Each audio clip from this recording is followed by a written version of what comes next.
What we're going to do today is try to make another chocolate mold from our school mascot. In our case, it's a tiger, so the first trick is to go out and find a sketch of a tiger or picture that is royalty free with no copyrights on it. And I've done that, and I'm going to insert it into SolidWorks now. So I've opened a new file, and I'm going to come out here to top plane and open a new sketch on top plane. And then what I'm going to do is go to Tools and Sketch Tools.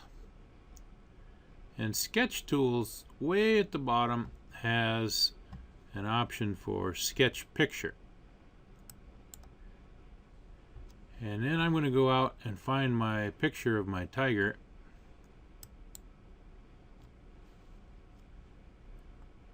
And bring him in as a sketch picture. Now it's currently trying to bring in the tiger at 23.6 inches wide. That's pretty big. So I'm going to tone that down to something more like I think my candy bar, if I have a 6-inch overall candy bar, maybe 6.5 inch, that should be plenty big enough. And because I have this lock aspect ratio button still pushed, it shrinks everything down. It doesn't distort it. So I have something a little more appropriately sized. And I'm going to actually agree to that sketch and just close it. That way I can go back later and hide that sketch, and I can turn my picture on and off just by using hide. In order to hide it, I just come over here and either click on it or right click on it, and this little set of eyeglasses pops up. If you click on that, it disappears. If you click on it again, it reappears. So you can hide things. Now I'm going to open another sketch. So top plane, sketch. I'm going to get in here and trace around this using Spline. And by now that should be kind of old hat to everybody. If I get in here, Spline, I'm going to start on the tip of his tail. It's a little bit fuzzy because it's all pixelated. Wasn't that big of a picture to begin with. Alright, I'm going to pause this at this point. You've seen me spline many things before. Now as I'm splining along, I've discovered a little trouble spot here, particularly on his rear leg. And what I'm going to do is I need to make a little bit of a decision here. I'm going to spline up this outside leg, and then I'm going to kind of make believe that it goes over to this side and follow out on his tail here. And I'm going to continue this right out until we connect up, and we're done with that spline. Now I had to make a similar decision. I'll show you over here at his head. Some decisions in this area. For instance, I left this paw, it's kind of on the background. I went around only the foreground paw. I left the background paw alone. So I'm going to put it on its own sketch, and you'll see why as we progress along on here. So let's go in and grab this paw. The other decisions I had to make on this were, one of the decisions was around his mouth area. I noticed on my sketch here that his nose on the sketch picture that I put in is pretty rounded. It looks more like a beak than a noble tiger face. So I actually kind of squared it off a little bit here and took some liberties with his mouth from what the artist before me had done. Oh yeah, I better end this sketch.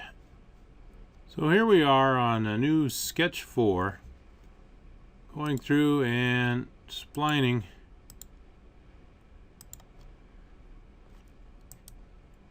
all all of these stripes.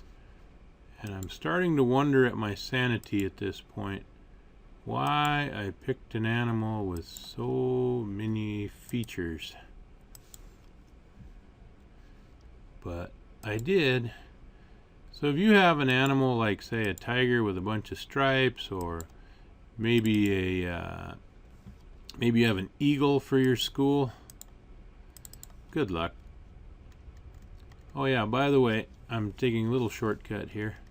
If I click on the spline, draw it, and then double click at the end of it, it keeps me in the spline command. And I can just start right off making another spline.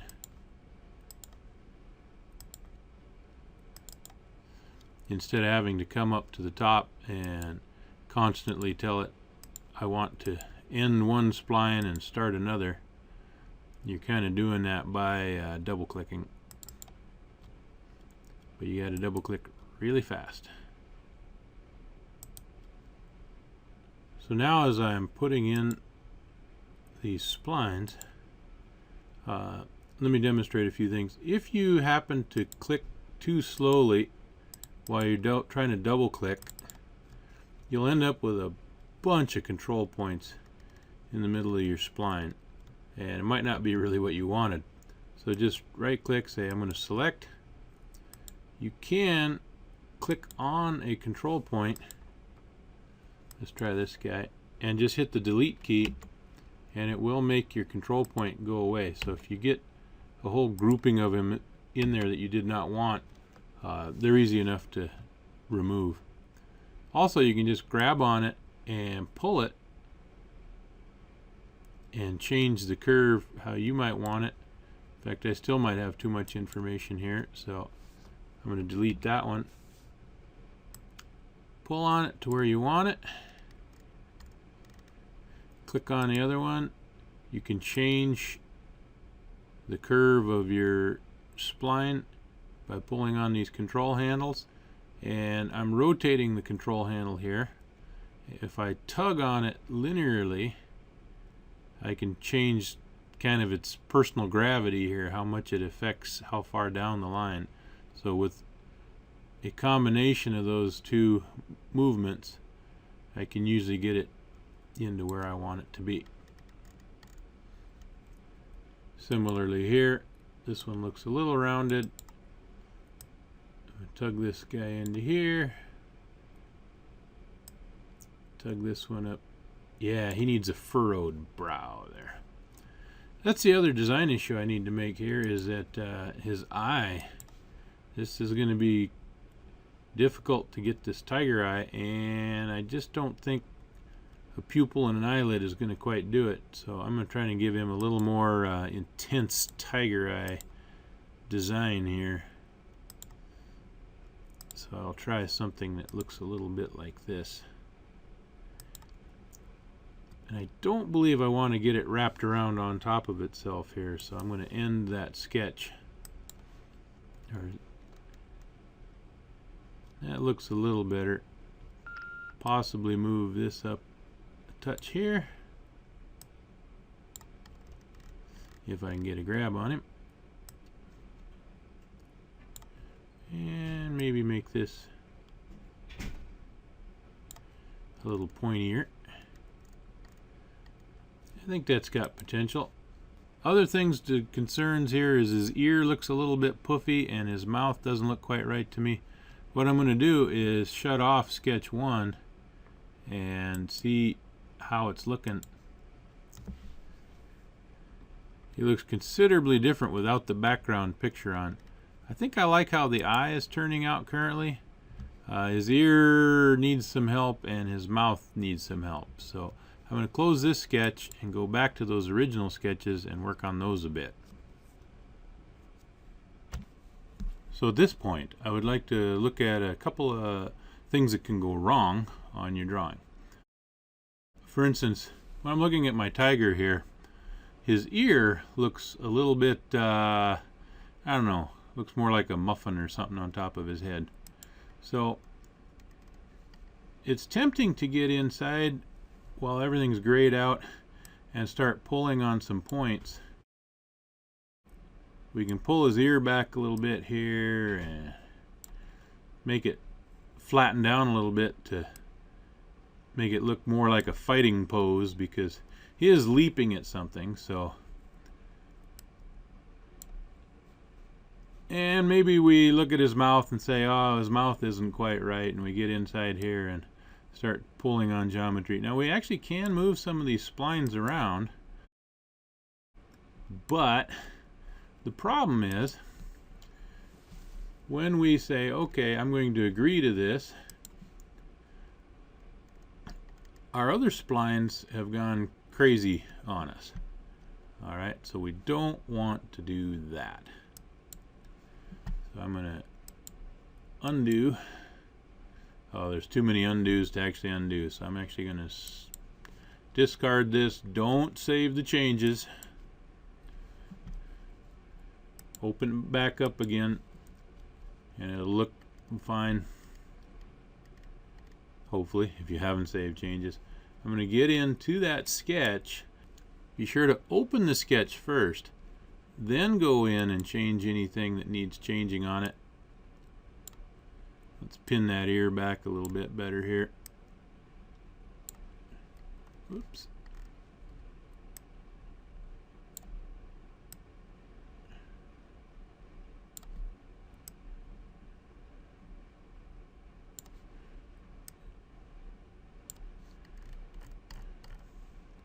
Yeah, it looks more like a mean tiger ear. Then when we agree to the sketch, we agree to the changes in the spline, agree to the sketch, and now notice none of our other sketch splines have changed and moved around on us. So that's one thing to watch out for. Be very careful of that.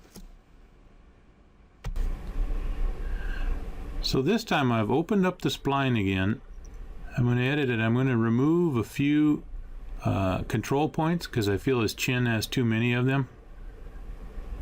And when I smoke those control points and make some adjustments to this spline, let's see what kind of problems that can cause.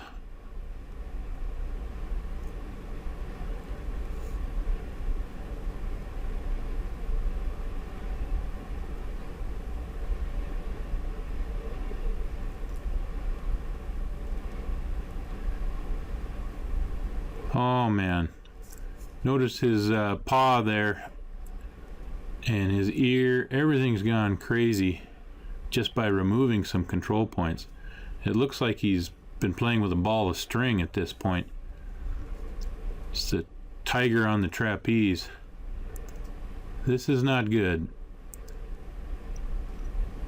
So let's see if we can come up with a fix for this. Again, I'm going to close and don't save changes. Reopen him. This is the spline that's causing us issues right now. Let's see if we can fix him. So he's on this sketch.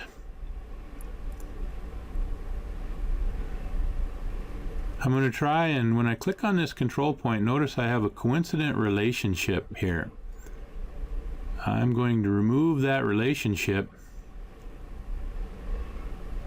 And before I close this sketch, I better do it to both ends of this spline.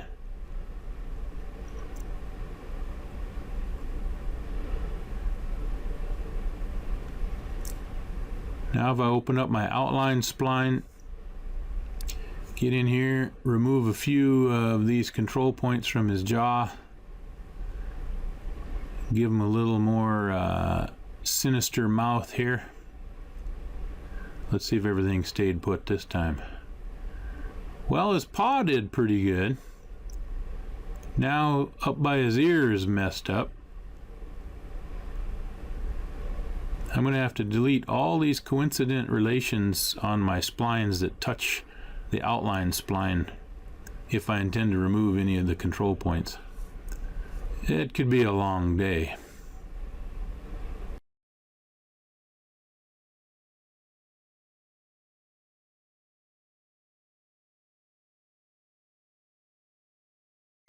Now that I've got a scary looking head on this tiger, I'd like to extrude this whole tiger body, but before I do, I'm going to just do a few extra additional steps here.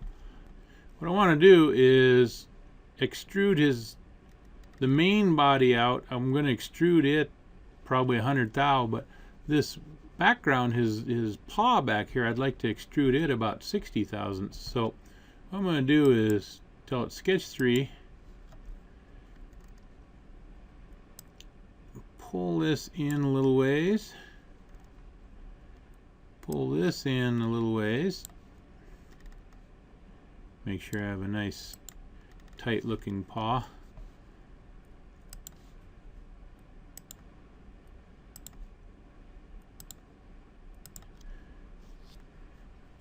Close that up, and over here, let's try it without pulling. Maybe that'll. I'm going to close that open loop also. Doesn't have to be pretty. Okay, now let's have some fun with this guy. I think we've done all our preliminary work that we need to do here. Let's take sketch 2 and come up to extruded boss base. Let's extrude him up. Yeah, I like their suggestion of 100 thousandths. That's pretty good.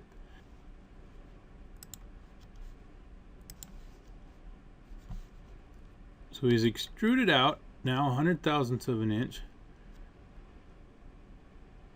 So now I've got his head. Now let's extrude sketch 3. And I only want to extrude it about,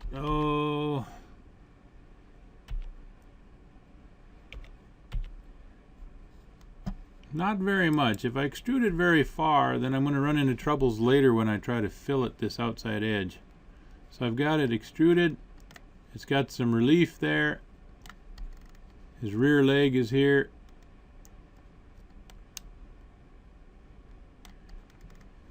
But it's definitely in the background.